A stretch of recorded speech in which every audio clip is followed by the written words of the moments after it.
Là, le débat, parce qu'il faut bien un débat, il faut lancer ce débat-là, et après je vous laisse vous écharper, messieurs. On sort d'un grand chelem, on a battu les Blacks, mais il reste encore 1 an à tirer avant le mondial à la maison.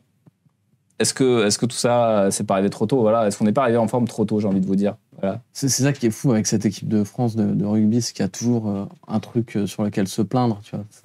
Quand ça va mal, quand ça va bien, on n'est pas en forme. Non mais là on stresse, tu vois, parce qu'il nous reste 1 an et encore, on a tellement de matchs à perdre d'ici là. Trop bien. Ouais. Bah oui.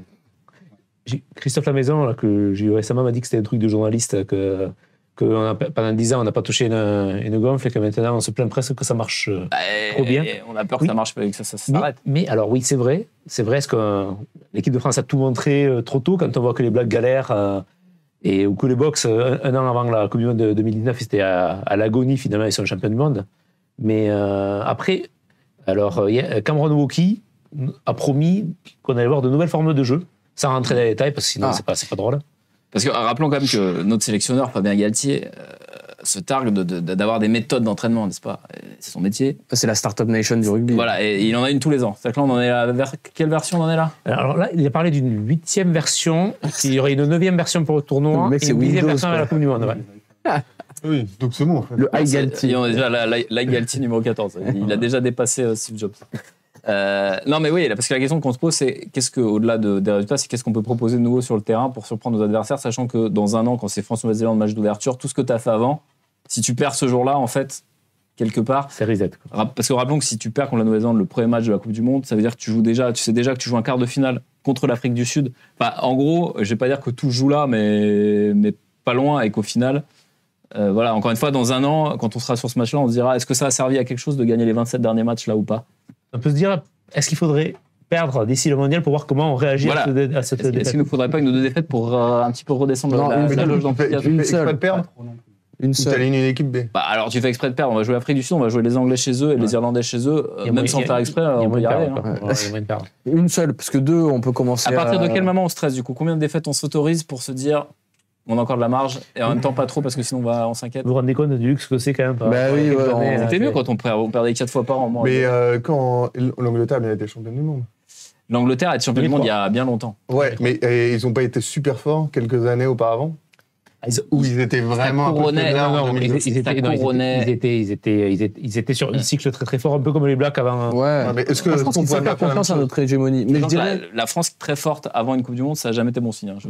Ouais, mais là, c'est c'est un peu différent. Là, il y a une maîtrise globale. Enfin, je sais pas. Est-ce qu'on pourrait pas suivre le même chemin? Alors je vous dis que ça, en même temps, oui et non, parce que 97-98, tu fais 2 grands chelems, 99 finales.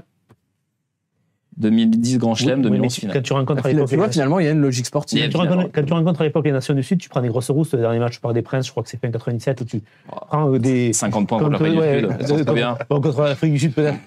Peut-être l'Afrique du Sud un petit peu améliorée, on va dire, ça rentrait dans les détails, ni la polémique. Mais voilà, quoi. Créatiné, voilà, pour le dire. Créative. Créative et créatiné, très bien. Pas très créatif, mais peut-être créatiné, ouais, effectivement. Ça manque, ce qui manque dans cette équipe de France, c'est les 45 pions contre les Blacks pour te rappeler à une forme d'humilité. C'est un peu ça qui ça va peut-être venir.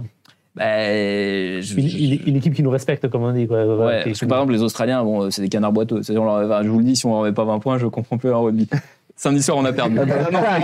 Le chat noir. Voilà, cet homme-là ne sait que nous porter la prouesse. La question, c'est surtout les blessures.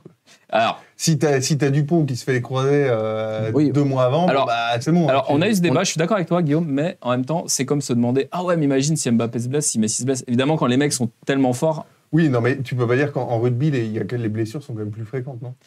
Je suis d'accord, mais plus grave, souvent. Mais du coup, ça veut dire qu'on stresse plus de blessures parce que le mec est fort. C'est-à-dire que si on avait Maxime Machenaud, on dirait bon. Bah oui. Évidemment que tu stresses. Il y a des postes où tu stresses moins que d'autres, tu es plus fourni. Dites-nous dans les commentaires ce que vous en pensez, parce que là, je vous vois un peu faiblard là. Mais je sens que ça vous intéresse, pas ce débat rugby peut-être. Vous ne serez pas devant votre télévision samedi. On peut parler rugby à 13 aussi de la défaite face au Samoa. Non. Quart de finale. Ni rugby à 7. Mais le gros match de la tournée, c'est l'Afrique du Sud le samedi d'après. Les champions du monde en titre. Contre les futurs champions du monde. Contre leurs successeurs. Les taxidermistes sud-africains.